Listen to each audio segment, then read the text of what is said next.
Imagine you were dreaming, but, as is usually the case in dreams, don't know that you are. Yet at some level you do know, you dimly sense that there is more to this reality than the events that occur in your dream, and more to you than who you feel yourself to be within it. The dream is like an event horizon from which you cannot escape. In a dream, anything can happen. You sense that too. Yet the more events occur in your dream, and the stranger they become, the more intense your sense becomes that there is more to reality and to you than could ever be imagined or experienced in the dream. And as this sense intensifies, so also does a desire to awaken to that larger reality beyond the event horizon of the dream, and to actualize or realize it. The problem is that this desire itself, however strongly sensed, is one whose nature you do not realize within the dream, and therefore cannot fulfill. Instead, it becomes transformed into all sorts of other dreamt or imagined desires, which the dream either fulfills or frustrates. The sense of there being more than the dream becomes transformed into all sorts of other sensations, feelings, and events, all of them dreamt.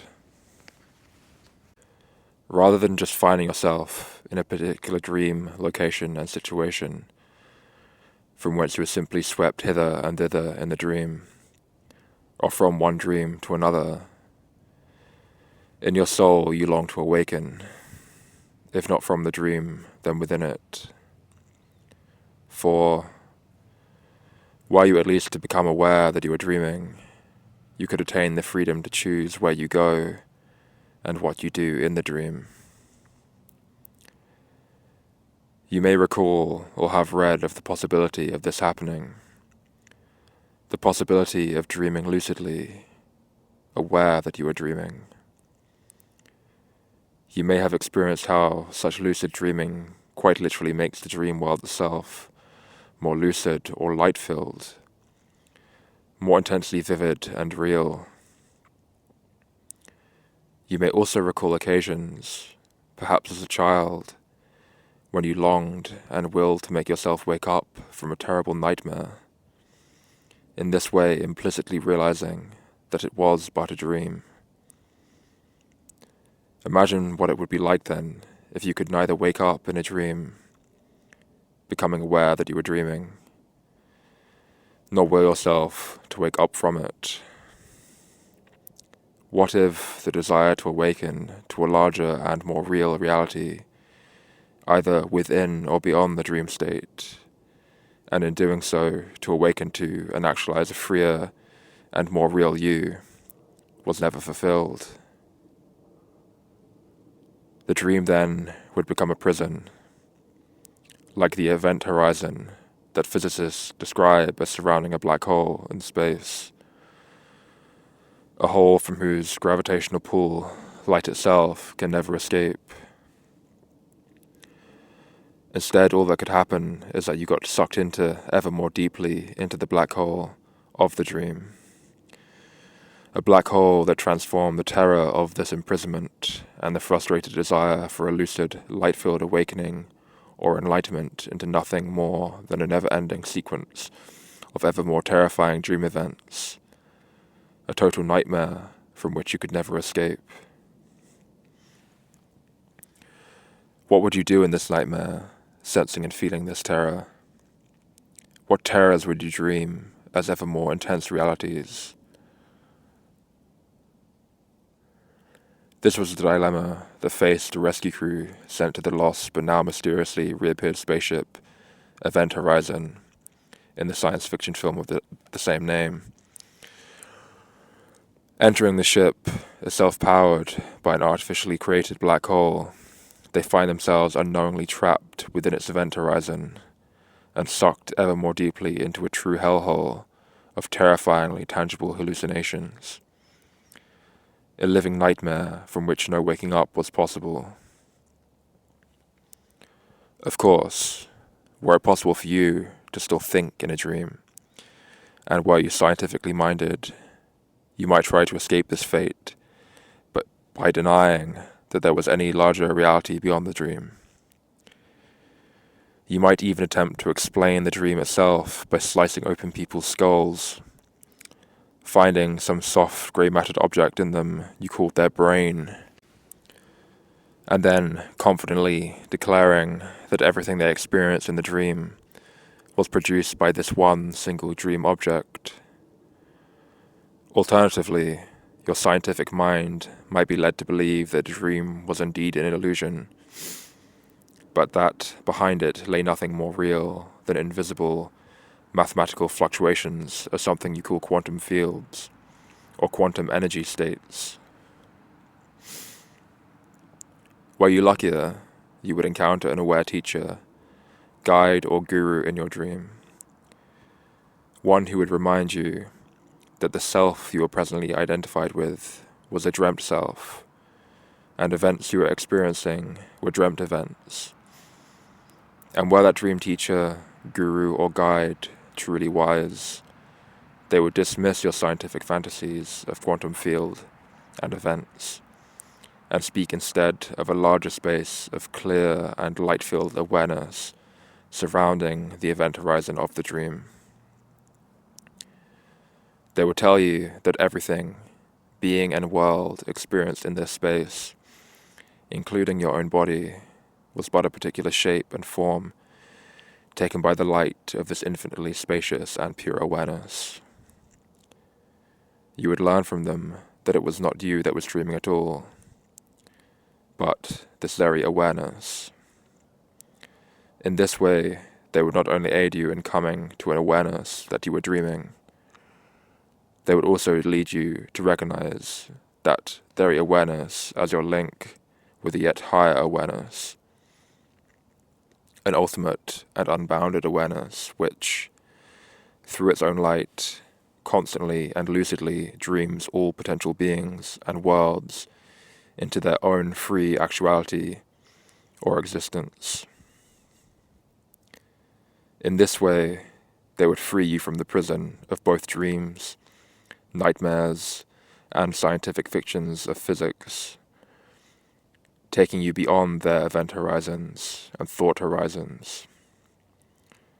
They would save your soul from its black holes, not by withdrawing you from them, but by leading you ever deeper into them, into, through, and beyond the ultimate terror of total nightmare, and out into the light of an ultimate and pure awareness.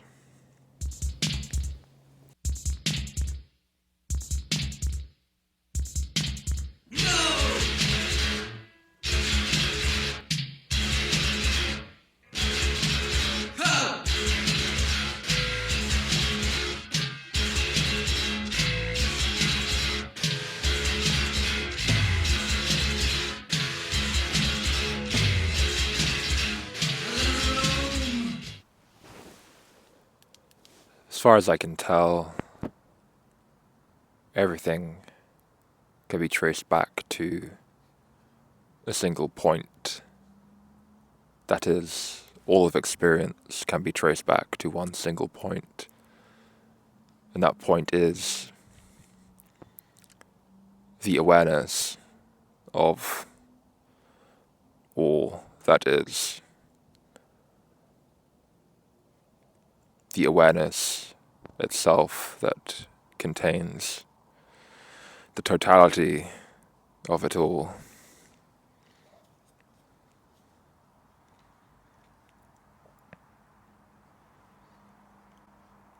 And whatsoever elaborate constructs one may make within that space of awareness, ultimately the substance of which they are composed, from which they are composed, is that selfsame awareness.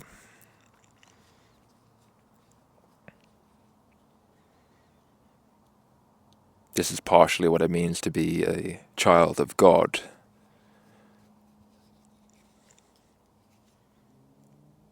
It's one interpretation anyhow.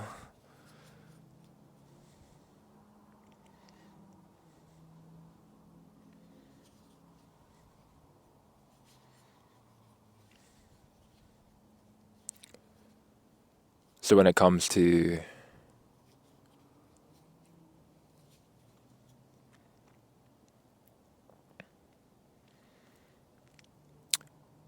these more so dualistic, Gnostic ideas that I've discussed here and there,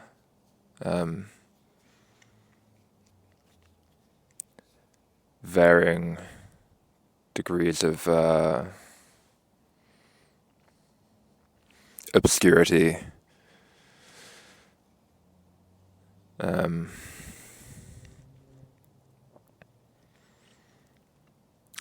I very much marry them with a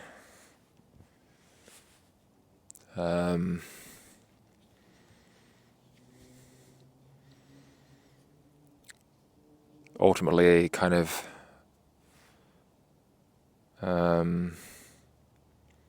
Brahmanical idea, if that's even a reasonable way to put it.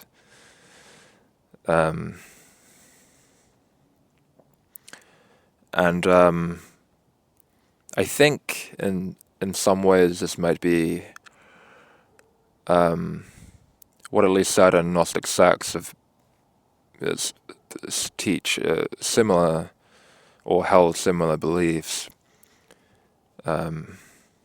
These emanationistic ideas of everything descending from the monad, right? Different stages of emanations, ultimately becoming denser and denser as they proceed, and we as human beings likewise proceeded forth from it, some of us possessing the light from that source, from the monad, and that light has been trapped in physical matter, a very dense form of stage of these emanations. And yeah, that's partially what I talk about when I talk in varied degrees of obscurity about Gnosticism. But I kind of, even with that emanationistic sort of model in mind, I am also kind of taking it and then repackaging it, or kind of packaging it in this Brahmanical idea also. And so acknowledging that Brahma is the ultimate reality, is the source of all being, and yet so the monad itself, this chain of emanations that proceed forth from the monad in this kind of classical Gnostic idea model, is a dream within the mind of Brahma, that whole chain.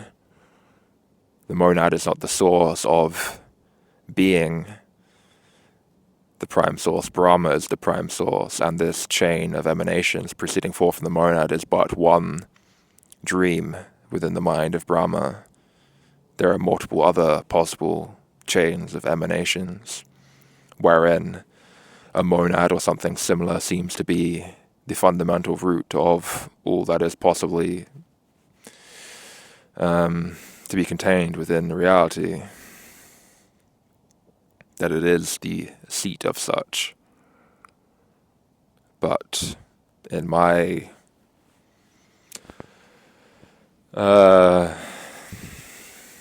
intuitively based theory, hypothesis, proposition, whatever, it's Brahma is the seat of all.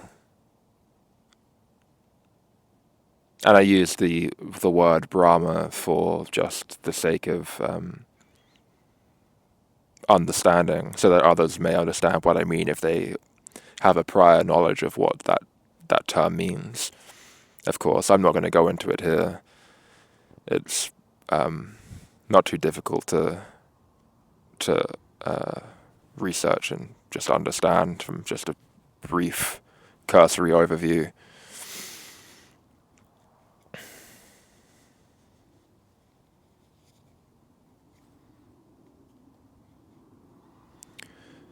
And at the same time, I have to, of course, as is my wont to do, to take a devil's advocacy position, to play the devil's advocate, I ask myself the question, what would I think of this reality?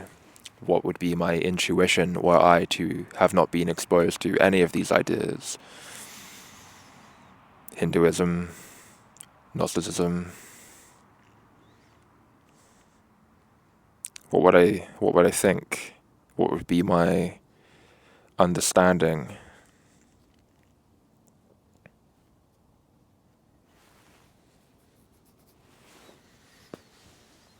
There's a book called, it's sort of a cult book on the internet, I think, on that accursed 4chan website, in particular. The book is called Bronze Age Pervert, Bronze Age Mindset, or maybe it's the other way around. And I've heard that it kind of deals with this in a roundabout way of sort of trying to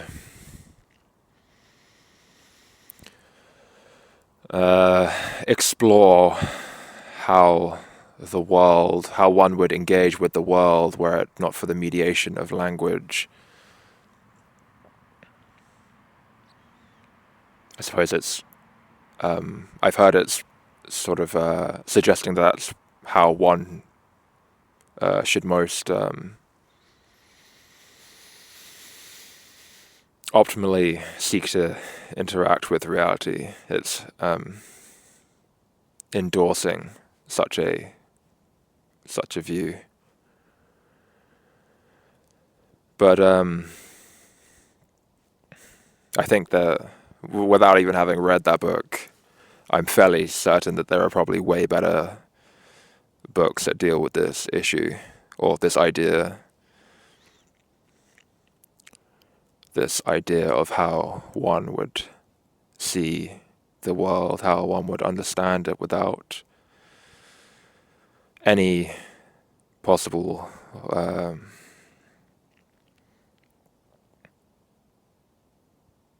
of these interventions, language, concepts.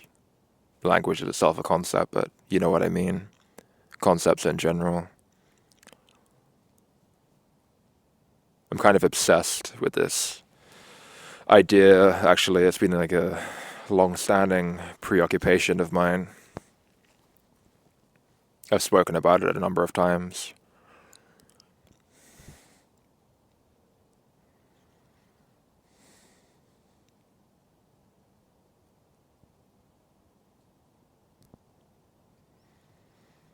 When I was 13, I think. Yeah, 13. It's the first time that I ever smoked cannabis. And for me, it was not a particularly pleasant or enjoyable experience, but it was certainly an incredibly enlightening experience. In many ways, it was sort of the origin story of how I kind of got into this whole domain of ideas that I like to discuss here on this channel.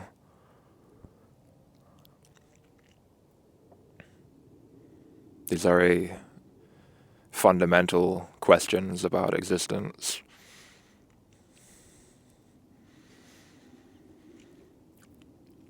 I suppose it took me some time to kind of come to a conclusive answer about what it was that actually happened to me when I smoked cannabis. That is, at least in terms of what it would be, what my experience would be termed in a clinical setting. And that would be derealization or depersonalization. They're generally sort of bracketed together.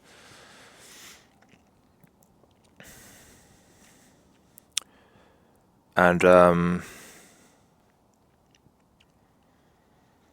it's always been very kind of hard to talk about exactly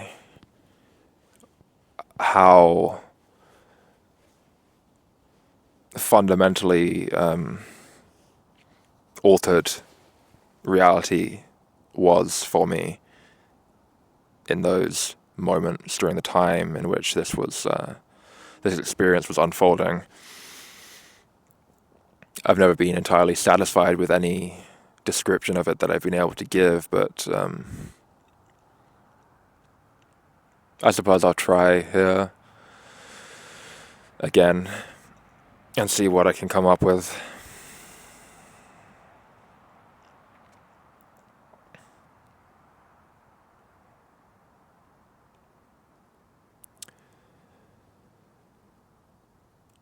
Well, there was a good meme that I saw once. I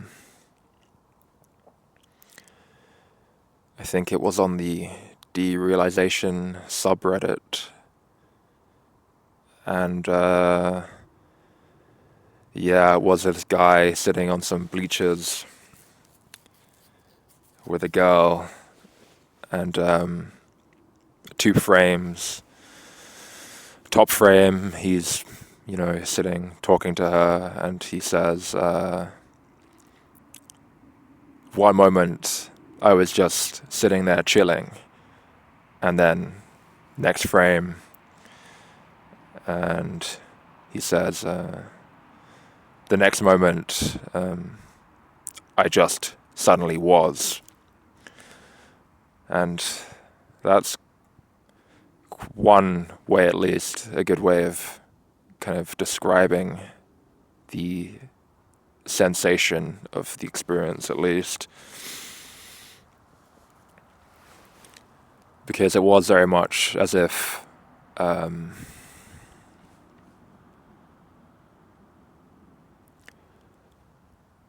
for the first time in my entire life, I truly understood that I existed. Prior to that point in time, it was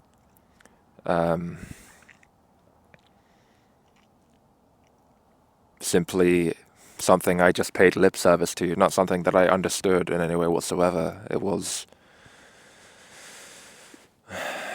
not even an abstraction, because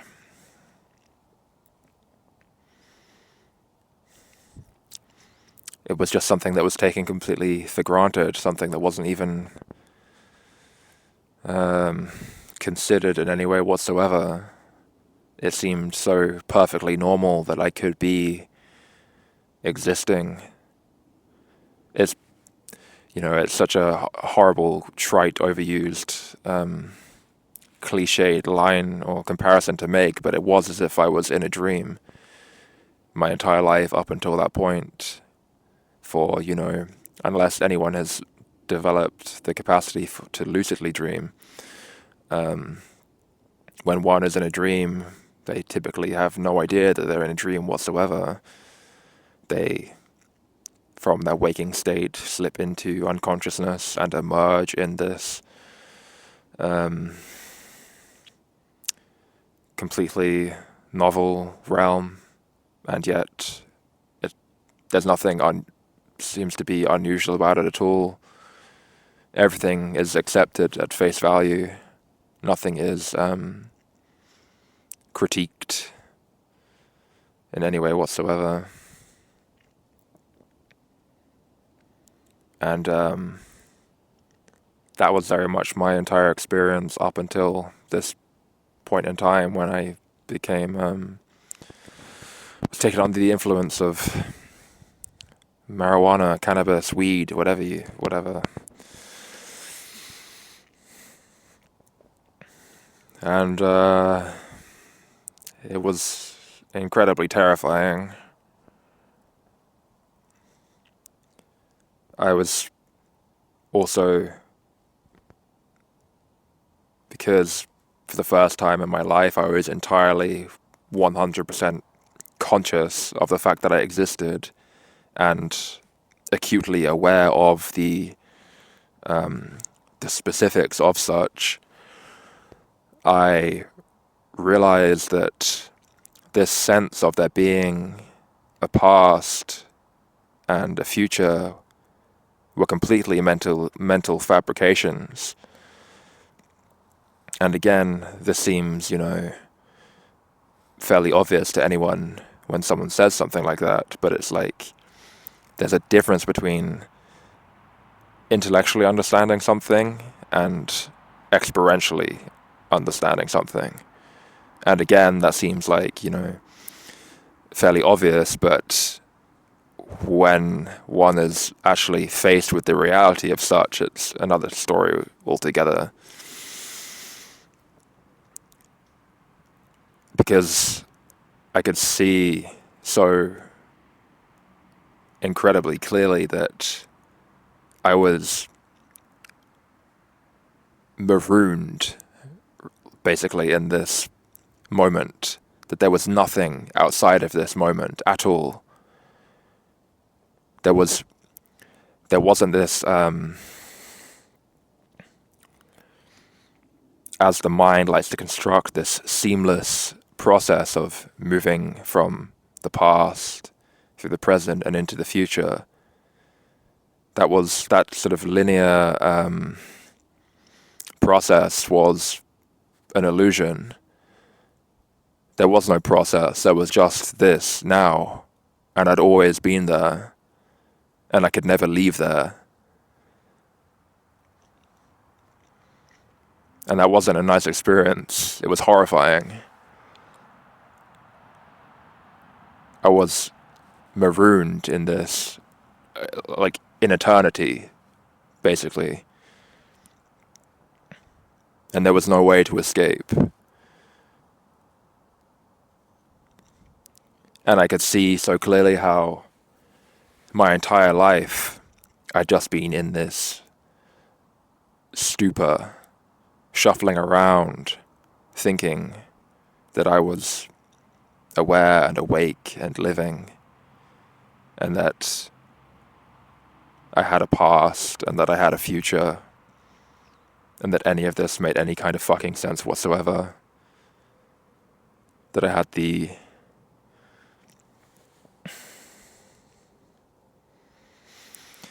audacity, the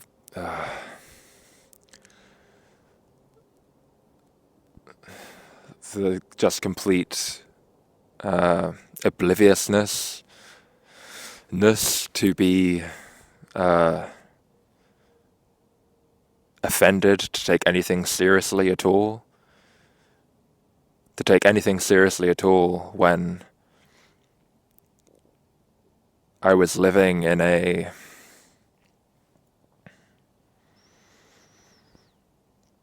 I don't know, like I was living in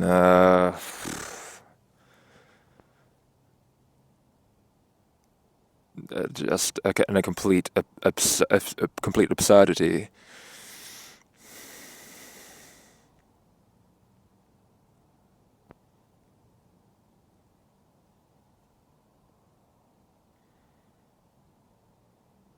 These things, these more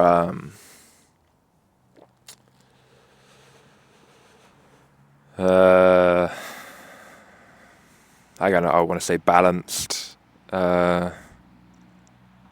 observations came more so after the fact of the experience, as it was beginning to taper off. And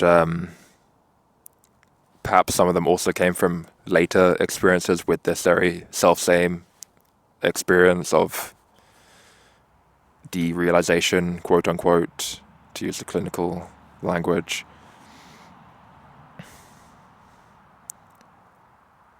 Because I have had multiple times of experiencing this, and all of them have been equally horrifying, and have shown me the same things.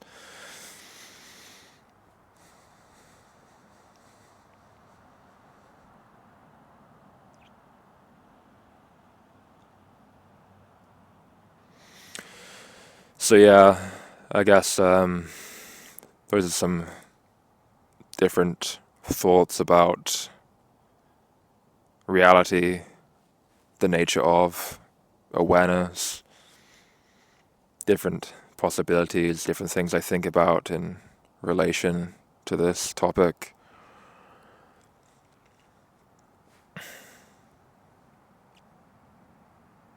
Okay. Thanks for listening.